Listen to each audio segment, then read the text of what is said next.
Attacks, beatings, rapes, cars set on fire, shops looted, terror and aggression. This is what New Year's Eve looked like in Berlin, Germany. Germans have had enough. Die Welt writes about the bankruptcy of security policy, political scandal, and authorities avoiding responsibility. The Minister of Internal Affairs is busy explaining himself, while people are afraid to go out on the streets in the evenings. Niemcy po polityce otwartych drzwi Angeli Merkel. After Angela Merkel's open door policy, Germans really feel threatened. They feel unsafe. And what happened on New Year's Eve only confirms this very unfavorable situation. Something similar happened in the Netherlands and in many other cities in Western Europe. Well, it's the bankruptcy of the open door policy, the multicultural policy. Aggressive illegal migrants from North Africa and the Middle East attacked police officers, paramedics, and ordinary people, turning New Year's Eve celebrations into terror and the streets into a battlefield. Over 400 attackers were arrested, but Germans are angry that their safety has been sacrificed for political correctness. Zamiast świętowania Instead of joyful celebrations, we had a spectacle of hatred, another spectacle of destruction, and the complaints of residents of Germany and other countries that this is happening again are senseless and pointless, because a normal, well-thought-out migration policy should have been pursued, and now it's too late. Ow! Ow! Ow! This German influencer wanted to prove that you can have fun safely in Cologne on New Year's Eve, but she was pelted with firecrackers and verbally abused by migrants during a live broadcast. In 2026, Paris, Berlin, and Amsterdam will once again see cars being burned, street riots, and rapes. They don't even tell the whole truth about what happened there.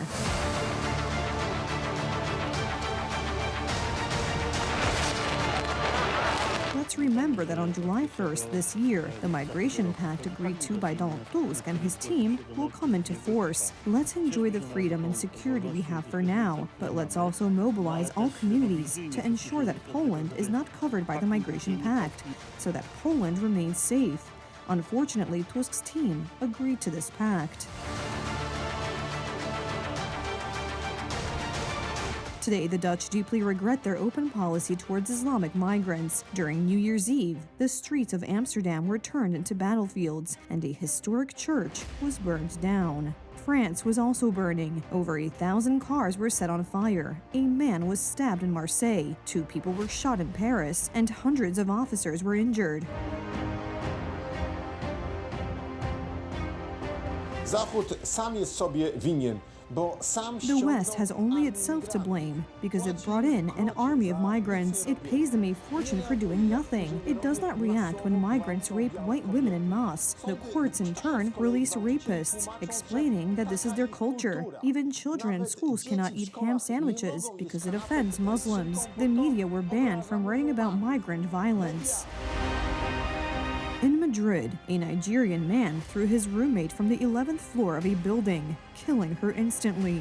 And this is Florence, and a New Year's brawl between Moroccans and Tunisians. Największa bolączka narodów Europy Zachodniej. The biggest problem facing the nations of Western Europe is that the authorities in these countries are powerless. They are unable to cope with the wave of violence caused by immigrant communities. The authorities' hands are tied by the justice system, by the so-called rule of law, by progressive left-wing ideology. Unfortunately, however, it is not the politicians who have put their own citizens at risk who pay the highest price, but often defenseless people.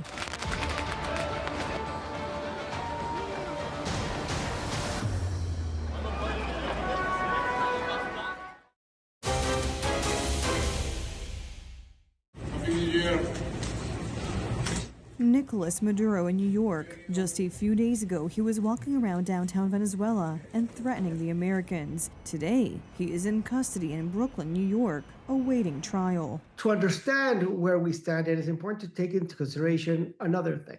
According to the United States, it's important to understand that he does have an outstanding arrest warrant for drug charges. The indictment does stipulate that Nicolas Maduro and others have been very active in the drug trade since 1999. which would have an outstanding, which at least, pardon, which gives an explanation to the outstanding arrest warrant. And also, there's another important sign. The fact that this is going to be prosecuted in the Southern District of New York gives us a clear idea that the United States government believes that they have a very strong case against Maduro. He will likely appear in court tomorrow and formally hear charges related to drug trafficking and involvement in international criminal organizations. His future is now a matter for historians. The key question today is what will happen next in Venezuela. We're going to run the country until such time as we can do a safe, proper, and judicious transition. So we don't want to be involved with having somebody else get in, and we have the same situation that we had for the last long period of years. So we are going to run the country until such time as we can do a safe, proper, and judicious transition. And it has to be judicious because that's what we're all about. The American president spoke about cooperation with Vice President Rodriguez, who he added has no choice. Relaciones bilateral. Today, the Venezuelan Supreme Court confirmed her temporary takeover of power. The decision is intended to ensure the continuity of the state. Rodriguez assumes and exercises as the responsible party all the duties, responsibilities, and powers of the office of the President of the Bolivarian Republic of Venezuela in order to guarantee administrative continuity. However, the judges did not rule on the permanent absence of Nicolas Maduro. This element is crucial for the political calendar, as it would trigger early elections within 30 days. This is further confirmation that there is no question of a revolution, as was the case in Iraq, for example, but rather a slow transformation of Venezuela so as not to risk bloodshed. Well, first of all, I think I'd be cautious about using the phrase regime change. The Americans have abducted the leader of Venezuela, Maduro, and taken him to the US to stand trial. But they are now already dealing with the regime. The army remains in power. The legal structures of the regime remain unchanged. And they're already talking to Delcy Rodriguez, the vice president who's been sworn in as the new president of Venezuela, and distance themselves from the opposition. So this isn't the sort of regime change of the sort that we saw in Iraq, and it's commensurate with the clear reluctance by Trump to put large-scale forces on the ground. He wants to deal with the existing regime. Pope Leo XIV referred to the events in Venezuela today during his midday prayer and meeting with the faithful. It is with a soul full of concern that I follow the events in Venezuela. The good of the beloved Venezuelan people must prevail over all other considerations and lead to the overcoming of violence and the beginning of paths of justice and peace, guaranteeing the sovereignty of the country. Many pilgrims from South America were present in St. Peter's Square today, watching what is happening in Venezuela with particular attention. As we all knew, Venezuela was literally a closed country. Literally nothing could be done. Maduro ruled for many years, and Venezuelans were leaving. Finally, the dictatorship disappeared, and thank God, Trump reacted very firmly and effectively. It is clear that cocaine is a big problem throughout the region. There is talk that the U.S. is going to attack Colombia, but that is rather unlikely. Either way, Colombia will have a new president in 6 months, and I hope the president will take the right course. Maduro's capture was strongly criticized by Colombia, Cuba, South Korea, China, Russia, and much of the European left. Support was expressed by most European leaders, including French President Emmanuel Macron, who is often skeptical of U.S. policy. The Venezuelan people have been freed from the dictatorship of Nicolas Maduro and can only rejoice. Nicolas Maduro's seizure of power and trampling of fundamental freedoms seriously undermine the dignity of his own people. The upcoming transition must be peaceful, democratic, and respectful of the will of the Venezuelan people. Italian Prime Minister Giorgia Meloni also points out the reason for the American intervention. In line with Italy's historical position, the government believes that external military action is not the way to end totalitarian regimes. but at the same time considers defensive intervention justified in the face of hybrid attacks on U.S. security, such as those by state actors that fuel and facilitate drug trafficking. What is happening in Venezuela will also have an impact on global stock markets, which will react tomorrow morning. I expect stock markets to react positively on what happened in Venezuela and on the American strikes.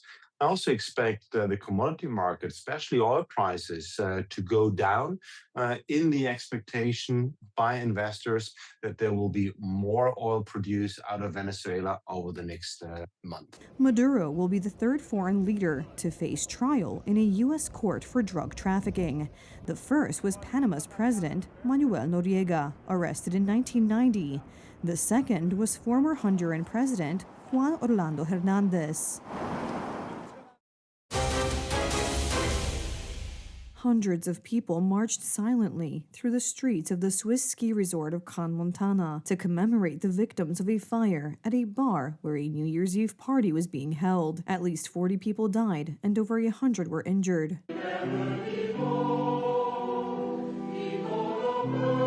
Several hundred people attended Sunday Mass at St. Christopher's Church in the Swiss resort of Crans-Montana. This morning, Montana is like Jerusalem in Isaiah's prophecy. Because of the similarities, the lenses of the world's media are focused on us. We thank them for spreading the compassion that the families of the victims, injured or in mourning, so desperately need.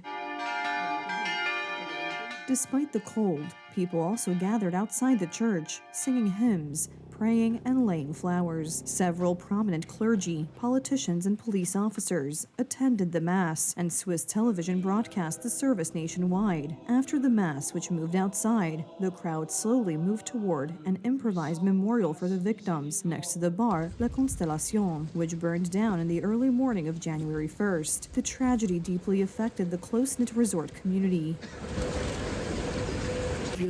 2 minutes ago, I found out that one of my son's friends had died. Another was taken to the hospital with burns. Among the fatalities were teenagers as young as 14 and 15 years old, and the victims' severe burns are making identification difficult.